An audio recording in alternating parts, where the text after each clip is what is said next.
संबंध में। ठीक है, तो आज हम लोग जो पढ़ रहे हैं इस टॉपिक का नाम है आपका अपराध, उसकी प्रकृति, अवस्था, अपराध तथा अपकृत्य में अंतर। ठीक है, और उसकी परिभाषा, अपराध की परिभाषा। ठीक है, और दंड विधि के सिद्धांत। तो हम लोग ये 4-5 टॉपिक के बारे में डिस्कस करेंगे जो एक क्रिमिनल लॉ का इंट्रोडक्टिव पार्ट के तौर पे है। ठीक है, तो हम इसमें देखेंगे कि अपराध की परिभाषाएं जो कुछ विधि शास्त्रियों ने दी है, कुछ इंपॉर्टेंट पर्सन ने दी, उनके बारे में। उसके बाद फिर अपराध की प्रकृति के बारे में देखेंगे कि अपराध से क्या प्रकृतियां क्या होती है, कैसी होती है। फिर अपराध की अवस्थाओं के बारे में चर्चा करेंगे कि अपराध की कितनी अवस्थाएं आती है, कितने स्टेजेस होते हैं। फिर हम देखेंगे कि अपराध और एक होता है अपकृत्य, उन दोनों में क्या अंतर होते हैं, जो मुख्य अंतर होते हैं, उन सारी चीजों को डिस्कस करेंगे। साथ ही साथ हम देखेंगे कि जो दंड विधि के सिद्धांत होते हैं, ठीक है, उनके संबंध में। तो सर्वप्रथम शुरू करते हैं हम अपराध के बारे में। ठीक है, तो अपराध से आप लोग क्या समझते हैं कि सर कोई ऐसा क्राइम जो लॉ के अगेंस्ट हो और कोई ऐसा क्राइम जिसको गिल्टी माइंड में किया गया हो, ठीक, उसको और क्राइम बोलेंगे। ठीक, और उसमें मेंस रिया और एक्स रिया देखा जाता है। ठीक, और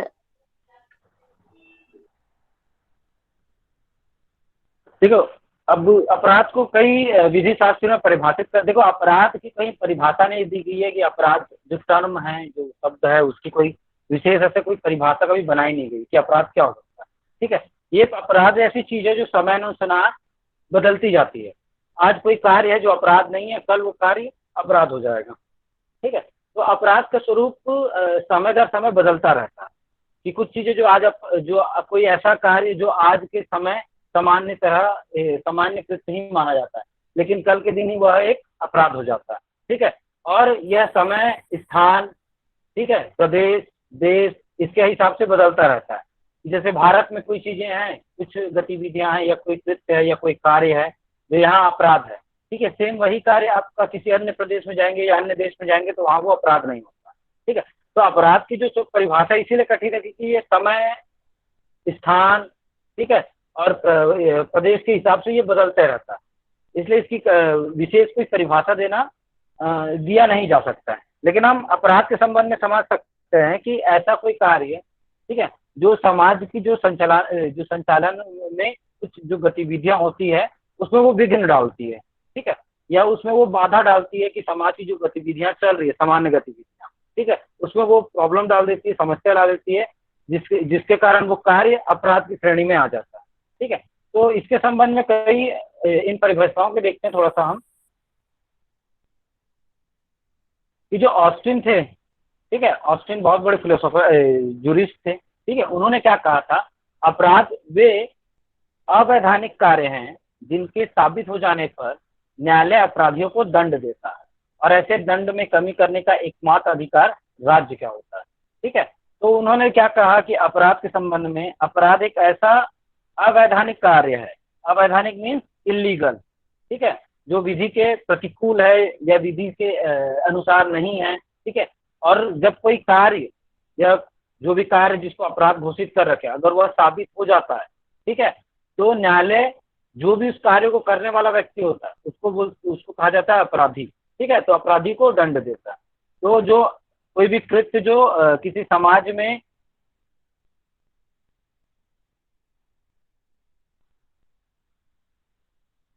कोई भी कृत्य जो समाज में वर्जित है, ठीक है, अब वो समाज में वर्जित है तो उसके लिए कुछ वो वर्जित है और उस कार्य को कोई करेगा तो उसको गवर्न करने के लिए या उसको शासित करने के लिए क्या किया जाएगा, उसके ऊपर कुछ दंड लगाए जाएंगे, कुछ, है ना। तो जब कोई अवैधानिक कार्य होता है और उससे जब साबित हो जाता है तो उसके लिए क्या न्यायालय को बनाया गया कि न्यायालय उन जिन जो वर्जित कार्य है, ठीक है, जो रॉन्गफुल एक्ट है, ठीक है, उनको करने वाले को वो दंड देता है। ठीक है, और ऐसे दंड में कमी करने का एक ही अधिकार सिर्फ राज्य का होता है। ये कहा था ऑस्टिन ने कि न्यायालय उस दंड को देगा, और दंड में अगर उस दंड में अगर कोई कमी करने की बात है तो ये सिर्फ और सिर्फ राज्य के पास होगा। ठीक है, ऑस्टिन ने जो अपना जो थ्योरी दी थी, law is one of command of sovereign, ठीक है, कि विधि संप्रभु का समादेश है और इसे शास्त्री द्वारा अनुशासित किया जाता है। जूरिस्प्रूडेंस में आप लोग शायद पढ़े होंगे, अगर पढ़े होंगे तो, ठीक है।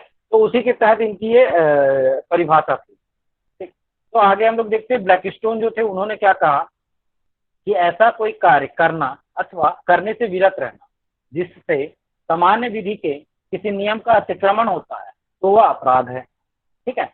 तो ये इन्होंने क्या कहा कि कोई कार्य, ठीक है, कार्य है और उसमें वो विरत रहता है या उस कार्य को करता है या करने में लगा रहता है, ठीक है। जो कार्य क्या है, सामान्य विधि, ठीक है। मैं कहा था ना जो सामान्य जो भी चलन होता है, ठीक है, सामान्य विधि के किसी नियम को क्या करता है, का अतिक्रमण करता है या उल्लंघन करता है, कि वो जो नियम बनाया गया है उससे वो ऊपर चला जाता है, उस नियम को नहीं मानता है, तब वह ऐसा कार्य क्या कहलाएगा, आपका अपराध कहलाएगा, ठीक। फिर आगे देखते हैं बेंथम ने क्या कहा।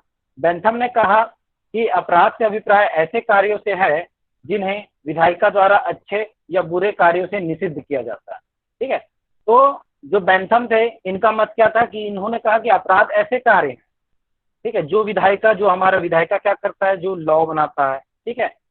तो विधायिका के द्वारा क्या जो नियम कानून या विधियां जो बनाई जाती है, ठीक है, उसके तहत उस कार्यों को अच्छे और बुरे, ठीक है, गुड और बैड में उसको डिस्ट्रीब्यूट करते हैं या उसको बंटवारा करते हैं। जो बुरे कार्य होंगे, ठीक है, उसको क्या करेगा सर, जो जो बुरे कार्य होंगे उसको क्या करेंगे, कम करने के लिए या उसको बंद करने के लिए उसके पीछे कुछ रूल रेगुलेशन बनाया जाएगा, ठीक है। तो ये विधायिका का कार्य है। तो उसने यही कहा कि अपराध का अभिप्राय ऐसे कार्यों से है जिन्हें विधायिका द्वारा अच्छे या बुरे कारणों से निषिद्ध किया गया है, ठीक है। उसके पीछे का जो रीजन होता है कि अब वो कार्य कब अच्छा है कब बुरा है, तो ये विधायिका उसको निश्चित कर देती है समय दर समय, ठीक है। आज जैसे हम लोग आगे जब डिस्कस करेंगे तो कई सारे जो अपराध है जो पहले अस्तित्व में नहीं थे, मतलब पहले वह कृत्य या कार्य या लोग, ठीक है, यह क्या बोलते हैं, अस्तित्व में नहीं था, कैसे कि एक अपराध के स्वरूप में। लेकिन आज के समय में वह अपराध का स्वरूप धारण कर लिया है कि वह कार्य अगर आप करेंगे तो वह अपराध है। जैसे आज के समय में देखिए कि अगर आप रात को बाहर निकलेंगे या आप एक जगह से दूसरे जगह जा रहे हैं तो आप उस समय क्या कर रहे हैं, अपराध कर रहे हैं, क्योंकि अभी लॉकडाउन का पोजीशन, ठीक है। तो समय दर समय इन चीजों में बदलाव होते रहता है। फिर एक और जूरिस्ट थे जिनका नाम था क्रॉस एंड जॉन्स, ठीक है। उन्होंने क्या कहा कि अपराध एक ऐसा विधिक अपकार है जिसके उपचार के रूप में राज्य द्वारा अपराधी को दंडित किया जाता है,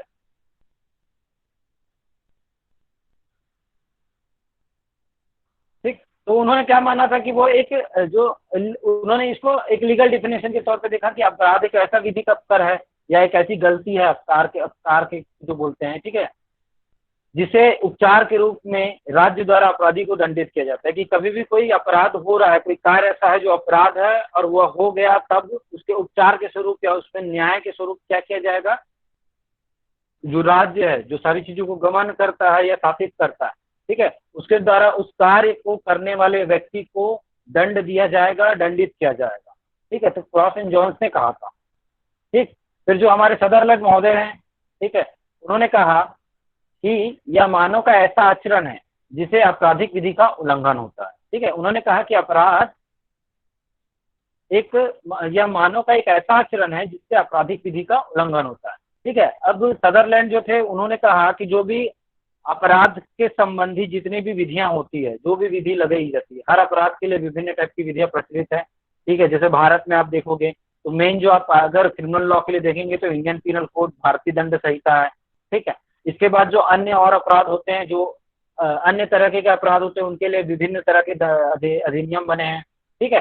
जिसमें जैसे आपका दहेज दहेज प्रथा अधिनियम, ठीक है, और आपका व्हाइट कॉलर क्राइम से रिलेटेड चीजें हैं, ठीक है, और आपका आईटी एक्ट से रिलेटेड चीजें हैं। तो विभिन्न तरह के जो नियम बने हुए हैं, उन नियमों का अगर आप उल्लंघन करते हो या उन नियमों का पालन नहीं करते हो, ठीक है, तो वह किस श्रेणी में आएगा, आपका अपराध की श्रेणी में आएगा। फिर एक थे हेल्सबरी। हेल्सबरी ने कहा कि एक ऐसा अवैध कृत्य है जो लोकहित के विपरीत किया जाता है, जैसे तथा इसे करने वाले को विधि के अंतर्गत किया जाता है, ठीक है। तो उन्होंने इसको एक अवैध कृत्य के रूप में माना, इलीगल एक्ट के तौर पे माना इसको, ठीक है। अब वो इलीगल एक्ट को क्या कहा कि वो लोकहित के खिलाफ है, जो पब्लिक इंटरेस्ट होता है या लोगों के हित की बात होती है जब, ठीक है, उसके विपरीत जब किया जाता है तो उसको करने वाले विधि के अंदर किया भी जाता है, तब वह क्या होता है, आपका अपराध की श्रेणी में आ जाता है। फिर थे कैनी। कैनी ने कहा कि अपराध उन अवैधानिक कार्यों को कहते हैं जिनके बदले में दंड दिया जाता है और वे क्षम्य नहीं होते भी है तो केवल राज्य द्वारा। ठीक है, तो ये जो कैनी थे ये किससे प्रभावित थे, आपका बेंथम के जो डेफिनेशन पढ़े हैं, ठीक है, सॉरी, जो ऑस्टिन की डेफिनेशन पढ़े हैं, ठीक है, उससे थोड़ा सा ये प्रेरित थे जो अब हमारे कैनी थे। ठीक है, कैनी बहुत बड़े जो क्रिमिनल लॉ या जो आपराधिक विधि है, ठीक है, उसके कई पुस्तकों के लेखक है। ठीक है, उनको आपराधिक विधि का बहुत अच्छा ज्ञान है। ठीक है, उनकी डेफिनेशन बहुत इंपॉर्टेंट होती थी, ये मानी जाती है कि अपराध उन अवैधानिक कार्यों को कहते हैं जिनके बदले में दंड दिया जाता है और वे क्षम्य नहीं होते हैं, और होते भी हैं तो केवल राज्य द्वारा। ठीक है, कि वो कोई भी इलीगल एक्ट है जिसमें आपको क्या होता है, जिसके बदले में दंड दिया जाता है और वे क्षम्य नहीं होते हैं और वो होते भी हैं तो केवल राज्यों के द्वारा। ठीक, तो यहाँ तक की चीजें आपको समझ आई। तो अपराध का स्वरूप कैसा रहा आपका, कि अपराध एक ऐसा कार्य है जो समाज के समस्त गतिविधियों का, ठीक है, समस्त गतिविधियों में कोई बाधा या अड़चन लाता है। ठीक है, और उस कार्य को, उस कृत्य को करने पर या उस अवैधानिक कार्य को करने पर उस व्यक्ति को दंड दिया जाता है। ठीक, यहाँ तक चीजें आपको समझ आई।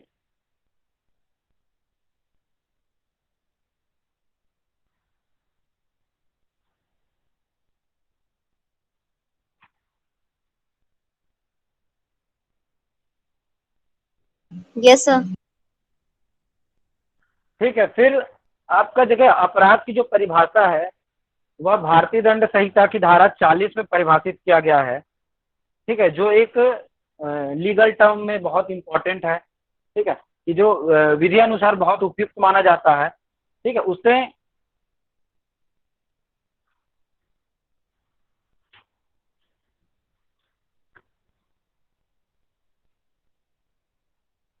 ठीक है, तो उसमें उन्होंने कुछ ऐसा मतलब उन्होंने ये बताया कि जो इस अधिनियम के तहत विहित किया गया है कार्य, उसको अपराध की श्रेणी में लाया जाएगा, बस इतना ही उन्होंने डिस्क्राइब किया। उसमें बहुत ज्यादा उन्होंने कुछ डिस्कशन नहीं दिया कि अपराध क्या होगा। जो ये अधिनियम बना है उसके तहत जो भी बातें आएंगी वह आपका अपराध की श्रेणी में आ जाता है।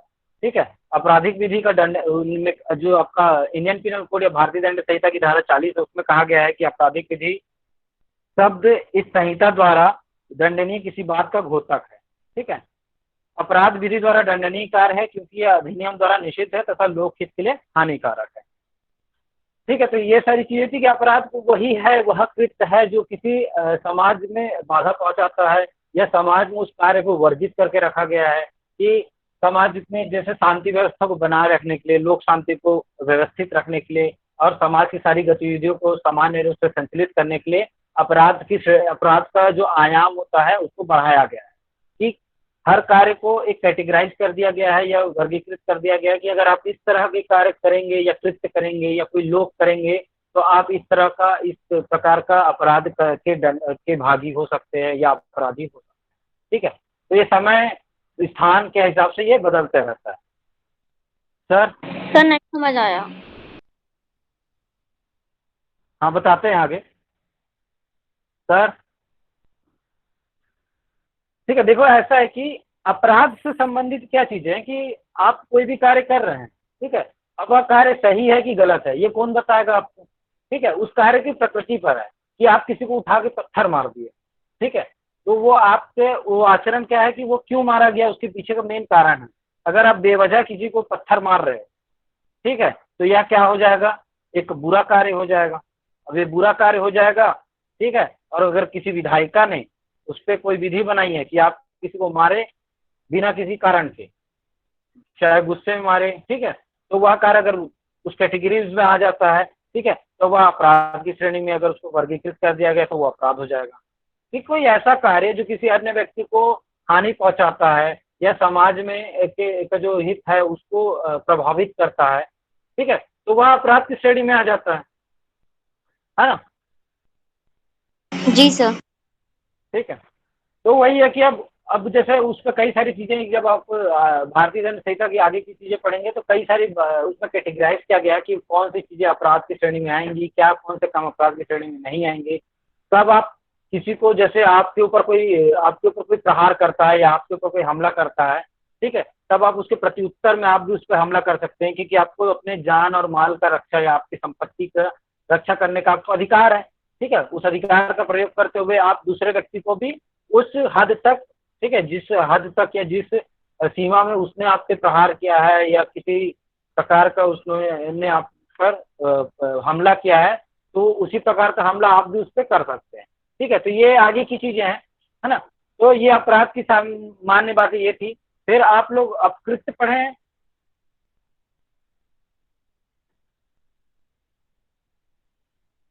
No अपकृत्य sir. टॉट नहीं पढ़ा है कोई? नहीं सर। ठीक है, पढ़े हैं सर, लेकिन अच्छे से याद नहीं है। कुछ चीजें तो याद है ना। हाँ चलो, तो देखो, अपराध और अपकृत्य होता है कि जो अपराध है वह अपकृत्य से उसके भी दोनों के बीच में कुछ अंतर माने जाते हैं। ठीक है, अपकृत्य क्या होता है कि कोई भी जो रॉन्गफुल एक्ट होता है, ठीक है, उसको अपकृत्य कहा जाता है। ठीक, कि कोई भी आप गलत काम कर रहे हैं, ठीक है, कि जैसे आप रास्ते में गड्ढा खोद दे रहे हो, ठीक है, आप सामने वाले के घर के सामने, अगर मतलब कोई आपका घर के सामने कोई आपके रास्ता मार्ग जो है उसको प्रयोग करता है, तो आप उसको जाम कर दे रहे हो। ठीक है, उसमें कुछ ऐसी चीजें कर दे रहे हो जिससे अन्य लोगों को नुकसान ही हो, है ना। तो ये सारी चीजें क्या है, सिविल रॉन्ग या फिर अपकृत्य के तौर पे देखा जाता है। ठीक है, ये अपकृत्य विधि में इसको परिभाषित किया गया है ना। तो जो अपकृत्य है वो एक आपका सिविल रॉन्ग कहलाता है, जबकि अपराध आपका आपराधिक कृत्य कहलाता है। ठीक है, तो इन दोनों चीजों में कई सारे अंतर है, उसके बारे में हम लोग थोड़ा डिस्कशन करते हैं। ठीक है, इन सारी चीजों के बाद जब ये हो कंप्लीट हो जाएगा, इसके बाद हम लोग और थोड़ा सा डिस्कस करेंगे, तब आप लोग को पूछ लीजिएगा जो होगा। ठीक है, कि देखिए अभी इसको समझिएगा तो आपको अपकृत्य और अपराध दोनों में अंतर, दोनों की चीजें आपको समझ आ जाएगी। ठीक है, देखिए हम लोग डिस्कस कर रहे हैं अपराध और अपकृत्य में अंतर। तो अंतर बिंदु को ध्यान देते हैं कि जब भी कोई अपराध होता है, ठीक है, तो अपराधों का जो भी निवारण होता है या उसके लिए आपको कहाँ जाना पड़ता है उसके निवारण के लिए, कि आपके साथ कोई अपराध हुआ है या आपने कोई अपराध किया है या आपके साथ कोई अपकृत्य हुआ है, ठीक है, तब आप जाओगे न्यायालय में। ठीक है, तो न्यायालय में तो अपराध से संबंधित जब चीजें कुछ होगी, घटित होगी, तो उसके लिए आप जाएंगे दंड न्यायालय में।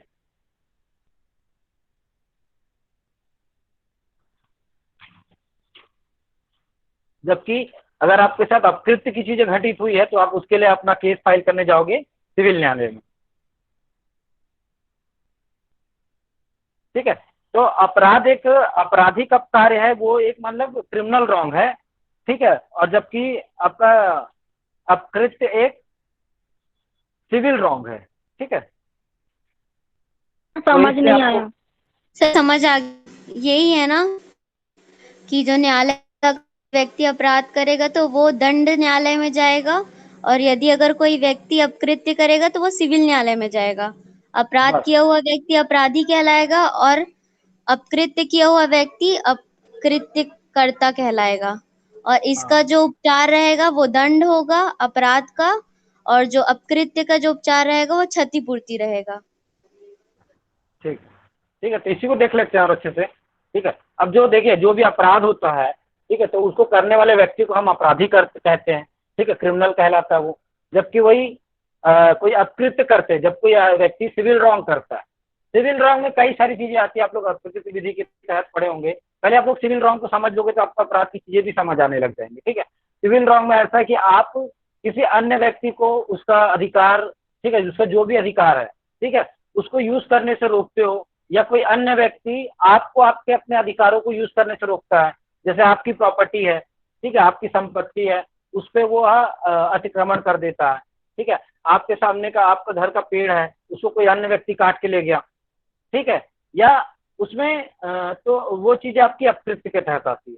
ठीक है, तो जो अपकृत्य करता है कोई भी, आपका अगर कोई सिविल रॉन्ग कर रहा है, ठीक है, तो उस सारी चीजों को जो व्यक्ति इस कार्य को करता है उसको अपकृत्य करता कहते हैं। ठीक है, वहीं जब अपराध की श्रेणी में जब बात करते हैं तो जब अपराध करने वाले व्यक्ति को हम अपराधी कहते हैं।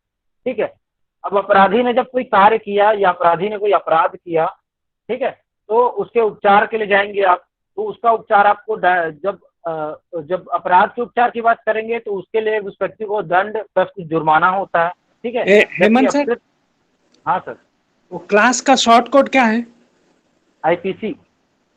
हाँ, ठीक है, तो इसके जो उपचार के बारे में है कि जब अपराध हुआ, ठीक है, तो अपराध के लिए जो उपचार है या जो तरीका है उसमें क्या रहेगा कि इस अपराध के लिए आपको दंड दिया जाता है, जबकि अपकृत्य आपके साथ हुआ तो उसके लिए जो सामने वाला सामने वाला जो पार्टी है जिसके का नुकसान हुआ है, ठीक है, जिसको मेन जो क्षति हुई है या जिसको वो हानि हुई है, ठीक है, उसको क्या मिलेगा, उसको दिया जाए, वो क्षतिपूर्ति देगा, ठीक है। प्रभाव क्या होता है इसका कि अपराध का प्रभाव जो कोई अपराध घटित होता है तो वो संपूर्ण समाज के लोक अधिकारों पर पड़ता है, जबकि जो अपकृत्य की चीजें है वो व्यक्ति विशेष या समूह विशेष की चीजें होती है, ठीक है। कार्यवाही के बारे में क्या होता है कि जब अपराध के बारे में देखते हैं कि अपराध की कार्यवाहियों का अधिकार क्या होता है कि जब किसी व्यक्ति के साथ कोई अपराध होता है, ठीक है, या कोई अपराध में वो संलग्न होता है या उसके विरुद्ध कोई अपराध होता है, ठीक है, तो वह पीड़ित व्यक्ति या वो राज्य दोनों जाके उसके अपना क्या बोलते हैं जो भी केस है वो आप दंड न्यायालय में पेश कर सकते हैं या फिर अपने उपचार के लिए जा सकते हैं, ठीक है। और अपकृत्य के संबंध में यह है कि उसकी कार्यवाहियों में जो पीड़ित व्यक्ति है कि जो भी जिसको भी उससे जो प्रॉब्लम्स हुई है, जो भी उससे पीड़ित व्यक्ति होगा, ठीक है, जो डायरेक्ट कनेक्ट होगा वो व्यक्ति जाएगा या उसके साथ के जो भी अन्य होंगे वो जाएंगे, जबकि अपराध के संबंध में होता है कि जो पीड़ित व्यक्ति है वो जाएगा या फिर उसके बदले राज्य जाएगा, ठीक है। इसलिए आप जितने भी केस लॉ देखते होंगे तो उसमें जो भी नाम हो, राम वर्सेस स्टेट ऑफ, ठीक है, छत्तीसगढ़, स्टेट ऑफ मध्य प्रदेश, ठीक है, तो उस जितने भी जो अपराध किए जाते हैं माना जाता है ये है कि आपराधिक विधि के तहत कि जो भी अपराध होता है वो राज्य के विरुद्ध होता है, क्योंकि राज्यों ने ये नियम कानून बनाए हैं और उनका उन्होंने उल्लंघन किया, ठीक है। जब तक दो पार्टीज नहीं है, अगर आपको लगता है कि ये दो पार्टीज है तो ठीक है, नहीं है तो वो राज्य आ जाता है वहां पे, ठीक। फिर अपराध के जब आवश्यक तत्वों के बारे में देखेंगे तो अपराध करने के लिए आपका आशय बहुत आवश्यक होता है, ठीक है, जबकि अपकृत्य में आशय की कोई आवश्यकता नहीं होती, सामान्यतः उसकी आवश्यकता नहीं होती है, ठीक है। इसको एक बार और थोड़ा सा देखेंगे, ठीक है। फिर उद्देश्य की बात करेंगे तो जो अपराध का जो मेन उद्देश्य होता है अपराध के तहत वो अपराधों का निवारण करना होता है, जबकि अपकृत्य में इसका क्षतिपूर्ति करना होता है, ठीक है।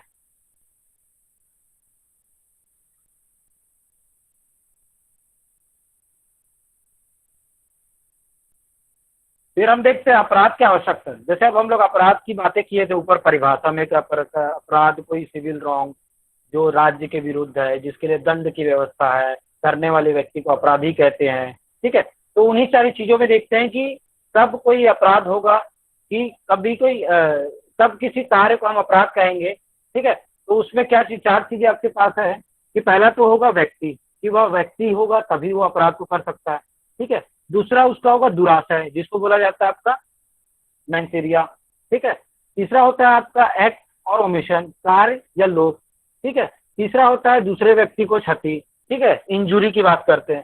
तो ये जब चार चीजें आपकी मिलती है तब ये क्या है, किसी अपराध को पूर्ण करती है कि अपराध कब माना जाएगा, ठीक है। अब अपराध की अवस्था और अपराध की आवश्यकता दोनों में अंतर समझना आगे, ठीक है। अभी पहले आवश्यक तत्वों को समझ लो कि कोई कार्य के बारे में कह रहा है कि कब कार्य अपराध की श्रेणी में आ जाएगा, ठीक है। पहला कि वो व्यक्ति द्वारा किया गया हो, दूसरा उसमें उसका दुराशय हो, ठीक है, तीसरा उस कार्य या लोप हो, ठीक है, और तीसरा वो दूसरे व्यक्ति को क्षति कारित कर रहा हो।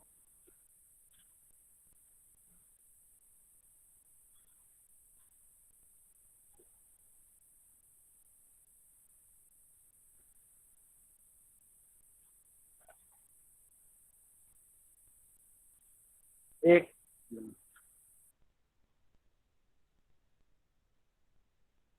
सर, हाँ सर। सर आप बता रहे क्या ये आवश्यक तत्व कौन सा वाला? हाँ सुनो, मतलब उतने डिटेल में नहीं पढ़ेंगे, लेकिन अभी इंट्रोडक्शन जैसा तुमको जो देना है ना वो बता रहे हैं कि स्टेजेस ऑफ क्राइम क्या होता है, ठीक है। पहला होता है आवश्यक, मतलब सर इंटेंशन, एलिमेंट आवश्यक तत्व के बारे में। एलिमेंट वाला, ठीक। देखो, जो एसेंशियल एलिमेंट्स हैं क्राइम के वो क्या है, देखो 4 चीजें, मतलब नॉर्मली जो लोग पढ़ते हैं ना उसमें 2 पढ़ते हैं कि एक, आप बाकी का बता दो ना सर, मैं थोड़ी देर बाद बता दूंगा लास्ट में।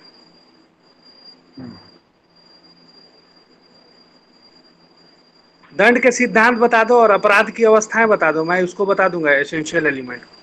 तो वॉइस ब्रेक हो रही है। हेमंत सर।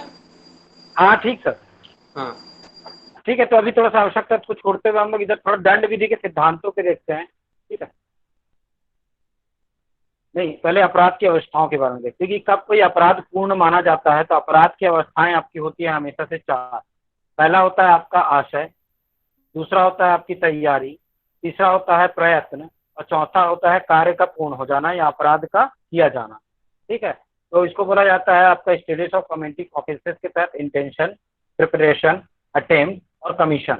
ठीक है, तो इंटेंशन क्या मतलब आशय से आप लोग क्या समझते हो, पहले थोड़ा बताओ फिर मैं आशय को बताता हूँ आपको। इरादा। सर आशय वो होता, हाँ सर बोलो। कोई काम जो अनलॉफुल हो सर वो करने का इंटेंशन होना, मतलब वो अनलॉफुल की माइंड बात ही नहीं, सेट करना। आशय से मतलब आशय आशय। सर किसी कार्य को करने के लिए माइंड सेट करना। ठीक, और कोई?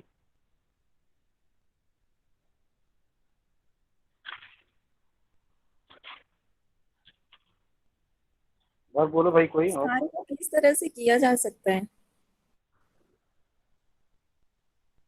देखो आशय का मतलब होता है कि आपका किसी भी कार्य को करने के प्रति आपका इरादा, ठीक है, आपकी इच्छा, ठीक है, तो वो आपका आशय कहलाता है। अब वह कार्य की प्रकृति पर निर्भर करता है कि वह क्या है, कि वह कार्य अच्छा है या बुरा है, वह लीगल है कि इलीगल है, या वैधानिक है कि अवैधानिक है। ठीक है, तो वह आपका, जैसे आपको पढ़ने की इच्छा है तो आप उसके लिए बुक खरीदेंगे। ठीक है, तो ये आपका अच्छा कार्य है। जो भी आप जो सही कार्य से जो आप करते हैं वो आपका आशय। आशय से मतलब ये होता है कि आपको किसी कार्य करने की इच्छा से संबंधित है। ठीक है, तो अपराध की अवस्था में जब आशय की बात करेंगे हम लोग, ठीक है, तो आशय से तात्पर्य यह है कि आप उस कार्य को,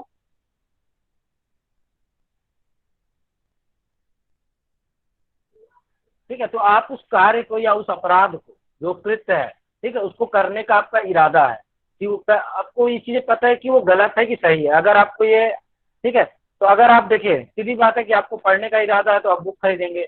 अगर आपका इरादा गलत है तो आप उसी पैसे का और कहीं प्रयोग करेंगे। ठीक है, तो ये आपके आशय पर निर्भर करता है। तो आशय वही है, इरादा। तो अपराध के प्रथम चरण में आशय को देखते हैं कि जब आपको किसी कार्य, जो ऐसा कार्य जो विधि द्वारा वर्जित है, ठीक है, वह उस कार्य को करते हैं तो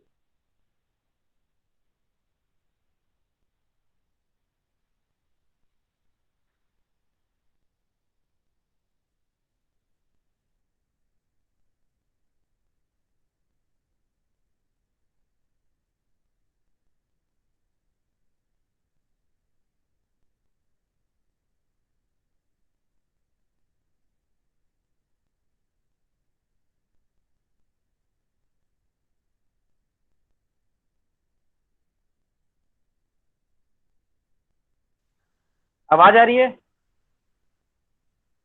अभी आ रही जी है सर। सर। हाँ हाँ वो सर, क्लियर। हाँ वो डिस्कनेक्ट हो गया था। ठीक है, तो आशय क्या बात है कि किसी कार्य को करने का जब आप इरादा कायम करते हैं, ठीक है, तो वो होता है। जब अपराध के लिए आप ऐसा आशय रखते हैं, ठीक है, तो उसको अपराध के प्रति आशय क्यों कहते हैं या इंटेंशन कहा जाता है। अब किसी चीज का इरादा करना या उसको सिर्फ सोचना अपराध को पूर्ण नहीं करता। ठीक है, तो अब उस आशय के तहत साथ अब जब उस आशय को रखते हो अपने दिमाग में कि मेरे को इसको मारना है या मेरे को यह कार्य को करना है जो शायद जो विधि द्वारा वर्जित है या निषिद्ध है, ठीक है, लेकिन आपको वो कार्य करना है तो आपने उसके लिए इरादा कायम किया। ठीक, तो आपने सिर्फ उसको सोचा है।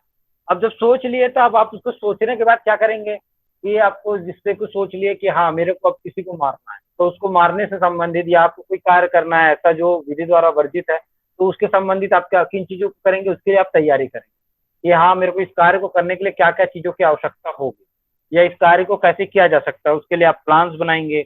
उसके लिए अगर आप किसी को जो भी आप कृत्य करना चाहते हो, आप किसी को मारना चाहते हो, किसी को बैंक में कोई मतलब आप नहीं, सॉरी, कोई व्यक्ति अगर किसी को मारना चाहता है, ठीक है, या किसी बैंक में डकैती डालना चाहता है, कहीं से चोरी करना चाहता है, तो उससे संबंधित वो क्या करेगा, सारी सामग्रियों का और वो डेटा कलेक्शन करेगा। मतलब एक तरह से वो सारी चीजों को समझेगा कि कैसे इस कार्य को किया जा सकता है। अगर उसको चोरी करना है तो वो देखेगा कि उसको चोरी कहाँ करना है, उस जगह पहले लोकेट करेगा, उस जगह के आसपास की चीजों को देखेगा कि वो कैसे जाएगा, कैसे बाहर आएगा, क्या वहां करेगा, वो रात को जाएगा कि दिन को जाएगा, ठीक है। और उस संबंधित वो चीजों को खरीदेगा कि वो सब उससे संबंधित जो भी सामान उसको रख सके, रस्सी लगे, कुछ केमिकल लगे, कुछ और जो हथियार लगे, उससे संबंधित कोई गाड़ी चाहिए, उससे संबंधित कुछ लोग चाहिए, या जो भी उस कार्य, जो भी अपराध की बातें कर रहे हैं, ठीक है। तो उसका उन्होंने आशय बनाया कि पहले मेरे को तो ये कार्य करना है। अब उसके लिए उसने क्या तैयारी की, तैयारी में उन्होंने सारी चीजों को डिजाइन कर लिया कि मेरे को इस कार्य को ऐसा करना है, वैसा करना है, जो भी चीजें करना है। अगर उसको किसी को मारना है तो वो उसके लिए जहर से मार रहा है, कि किसी को चाकू से मार रहा है, या कोई भी अन्य चीजों का प्रयोग कर रहा है, तो उन सारी चीजों को वो खरीदेगा, उन चीजों को लेकर आएगा। तो यह कार्य जब वो किया, जैसे उसने सोचना शुरू किया, तो उसका वो आशय वहां पे जनरेट हो गया, या वो आशय उसका उद्भूत हो गया, कि उसका आशय तैयार हो गया वहां पे। अब जब उस चीजों को, वो सामग्रियों का संचालन करेगा, या उन चीजों को उसने जब फिजिकली उन चीजों को वो इंटैक्ट करेगा, ठीक है, तब उस चीज को माना जाएगा कि उन्होंने जो अपराध है उसकी तैयारी प्रारंभ कर दी, या उन्होंने तैयारी कंप्लीट कर ली, या तैयारी कर ली, ठीक है। जब वह तैयारी उसकी पूरी हो जाएगी, तब वह क्या करेगा, जो उन्होंने इरादा बनाया था, जो अपना आशय बनाया था, उसकी तैयारी के बाद, ठीक है, उस कार्य को करने का वह प्रयत्न करेगा। अब वो प्रयत्न के तौर पे क्या कर सकता है, जो भी उसने कार्य सोचा था, या जो भी उसने आशय सोचा था कि वह चोरी करेगा, या किसी की हत्या करेगा, या किसी को लूटेगा, या वह किसी लोक अधिकारी के विरुद्ध कोई कार्य करेगा, ठीक है, तो उस कार्य को करने के लिए वह उस चीज का प्रयत्न करेगा या प्रयास करेगा, ठीक है। यह इसका थर्ड स्टेज होता है, ठीक है।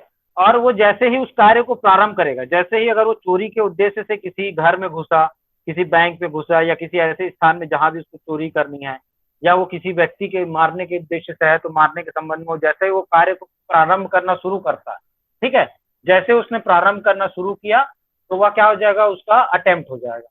अब वह अटेम्प्ट कर रहा है, अब वो उसमें सक्सेस होता है कि अनसक्सेस होता है, उसमें वो पास होता है कि फेल होता है, ये बात की बात है। लेकिन अगर उसने प्रयत्न किया, ठीक है, तो वह अपराध के तीसरे चरण को पूर्ण कर देता है।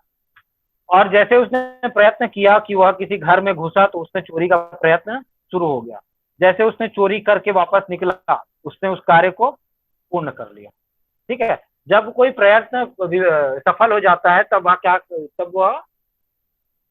वह अपराध किया जाना कंप्लीट हो जाता है। तो किसी भी अपराध की अवस्थाओं में देखते हैं कि जिससे 4 चरण होते हैं।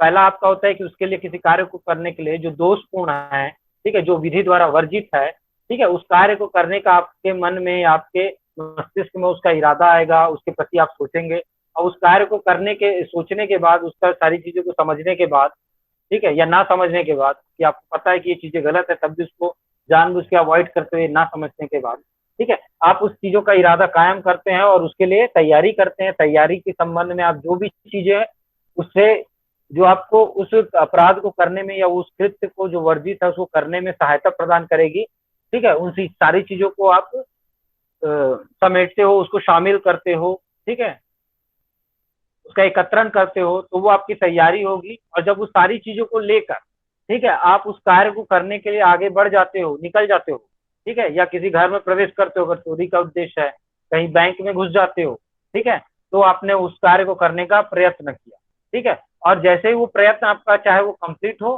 ठीक है, कि आप शायद उस चोरी करने के उद्देश्य से अंदर घुसे लेकिन पकड़े गए, तो वो अगर आपका प्रयत्न विफल भी हो गया, तब भी आपने वो अपराध को क्या किया, अपराध को कारित कर दिया, ठीक है। तो प्रयत्न के तुरंत बाद जो चीज होगी, वो आपका अपराध का किया जाना कंप्लीट होता है। तो ये 4 स्टेजेस हो गए आपके, आशय, तैयारी, प्रयत्न और निष्पादन बोला जाता है, या अपराध का कमीशन बोला जाता है, इसको कमिटमेंट बोला जाता है, ठीक है।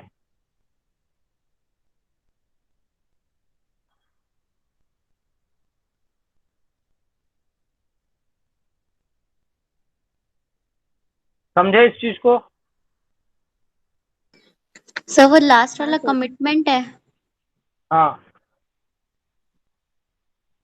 कहीं भी कोई जब इरादा जब है, तैयारी पूर्ण हो गई और उसके लिए जब प्रयत्न किया, नहीं, कमीशन है, कमीशन।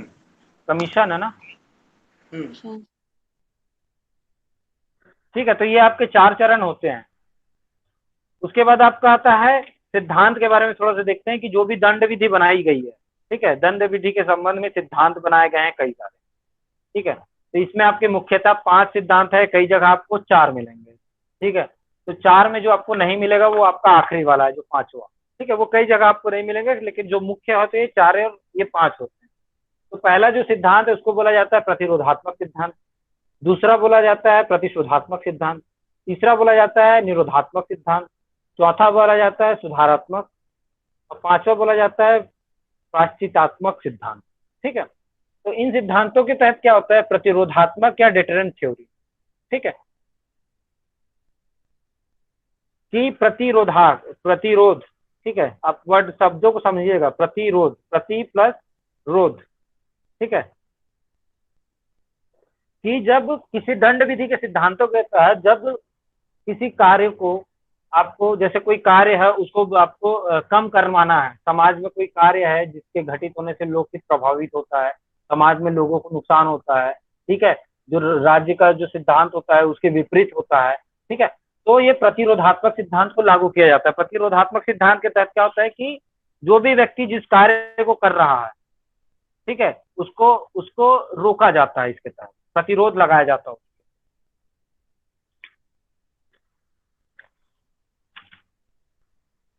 ठीक, एक बार थोड़ा सा देख लेते हैं सभी को, उसके बाद हम अंदर डिटेल में पढ़ेंगे। ठीक है, तो इसमें किसी व्यक्ति को प्रतिरोध उसके ऊपर प्रतिरोध लगाया जाता है।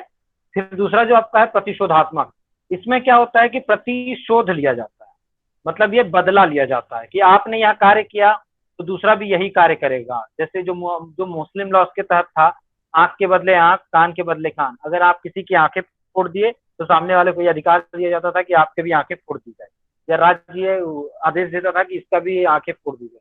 अगर आपने किसी का हाथ तोड़ा, किसी की हत्या की, तो आपको का भी हाथ काट दिया जाएगा, और सामने जो भी आपने अगर हत्या की तो आपको भी की भी हत्या कर दी जाएगी। तो इस तरह का ये सिद्धांत आपका प्रतिशोधात्मक यहाँ पर।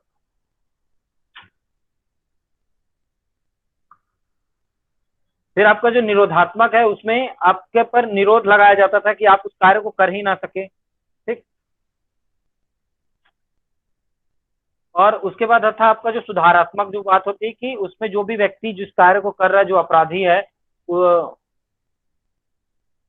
ठीक है, तो उसको सुधरने का, और उसको अपने कार्य को, मतलब उसने अपने कार्य को कर लिया, ठीक है, तो अब उस कार्य को कर लिया, तो अब उसको एक मौका दिया जाए उसको सुधारने का। तो ये सुधारात्मक सिद्धांत के तहत इन चीजों को बताया जाता है।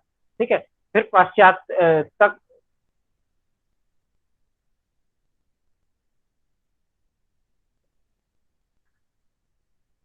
ठीक है, जो आपका अंतिम वाला है प्रायश्चित से संबंधित है कि आपने कोई ऐसा कार्य किया है जो लोकहित के या किसी विधि के विरुद्ध है या राज्य के विरुद्ध है, तो उसके लिए आपको क्या पश्चाताप करने की बात कहता है कि आप उसके लिए, अगर आपको लगता है कि हाँ हम इसके लिए हम गिल्टी हैं या मैं अपराधी हूँ, और आपको ये भावना पता चल गई कि हाँ मैंने अपराध किया है, ठीक है, कि मैंने ये पाप किया है, तो उसके लिए आप पश्चाताप करते हैं। तो इन चीजों के सिद्धांतों में आपका पाश्चात्यात्मक सिद्धांत के तहत इन चीजों को शामिल किया गया है।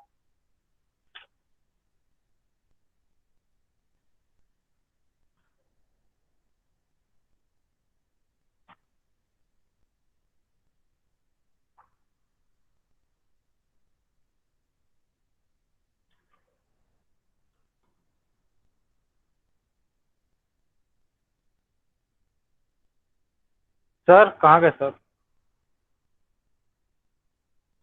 हाँ सर। सर थोड़ा आप बताइए तो इसके बारे में, कौन से, किसके बारे में? सिद्धांत के बारे कौन सा सिद्धांत? में थोड़ा सा दंड ब्रीफ विधि बताइए का? ना। तो हो गया ना सर, ये अभी तो इंट्रोडक्शन ही जैसा बोलो ना, डिटेल में तो पढ़ेंगे बाद में जो टॉपिक आएगा। अभी केवल जैसे देखो ये वाला कर दो आप। क्या बचा हुआ है अभी? थोड़ा सा स्लाइड चेंज करो तो सर। ये आपका आवश्यक यही तत्व। बचा हुआ है, आवश्यक तत्व। हाँ, तो आवश्यक तत्व वाले में देखो क्या रहता है कि क्या एसेंशियल एलिमेंट्स होता है, वो चीज को देखते हैं। तो जनरली जब आप पढ़ोगे तो दुराशय, मेंस रिया बोलते हैं जिसको, और दूसरा होता है कार्य या कार्य लोप, जिसको एक्टस रियस बोलते हैं, ठीक है। लेकिन इसके साथ साथ ना अन्य और आवश्यक तत्व होते हैं। जैसे पहला चीज है कि आईपीसी वहीं लागू होगा जहां व्यक्ति होगा, ठीक है। तो व्यक्तियों को ही दंड दिया जा सकता है, निगमों को नहीं दिया जा सकता, तो व्यक्ति भी एक आवश्यक तत्व है। और चौथा चीज यह है कि दूसरे व्यक्ति को क्षति होना चाहिए। तो व्यक्ति, दोनों साइड व्यक्ति होना चाहिए, और जो अपराध कारित करता है उसके मन में दुराशय होना चाहिए कि काम बुरा करने का उसका मन होना चाहिए। और तीसरा चीज है कि वो कार्य करे या कार्यलोप करता है, कि वो कोई कार्य को करता है या वो कार्य जिसको उसको करना है वो नहीं करता है, तो दूसरे को क्षति पहुंचती है, और इसका जो परिणाम है वो उसके कार्य से संबंधित होना चाहिए। तो ये चार आवश्यक तत्व हैं: व्यक्ति, दुराशय, कार्य या कार्यलोप, या दूसरे व्यक्ति को क्षति, तो ही अपराध का गठन होता है पूरा। और ये आशय तैयारी प्रयत्न अवस्थाएं वाला बता दियो सर। हाँ बता दी। ठीक है, तो ये भी 4 स्टेप में है कि पहले आदमी का इंटेंशन होता है कि क्राइम करना है, फिर उसके बाद उसके लिए प्रिपरेशन करता है, उसके बाद अटेम्प्ट करता है, और अटेम्प्ट जब पूरा हो जाता है तो वो अपराध हो जाता है, और इसी को कमीशन बोलते हैं। तो ये 4 अवस्थाएं हैं, स्टेजेस ऑफ क्राइम्स हैं। तो इन चीज़ों को भी शॉर्टकट में आप याद रखो कि आवश्यक तत्व में 4: व्यक्ति, दुराशय, कार्य या कार्यलोप, या दूसरे व्यक्ति को क्षति, और अवस्थाओं में आशय, तैयारी, प्रयत्न और अपराध का किया जाना। तो इसको आप याद रखो, और जब अगली क्लास में डिटेल में स्टडी होगा इसका, हर एक स्टेप को पढ़ेंगे अपन, ठीक है। तो ठीक है सर, इसको ये वाली क्लास को बंद करके वो कॉन्स्टिट्यूशन वाली थोड़ी देर में चालू कर दो, गैप दे के 7:30 बजे चालू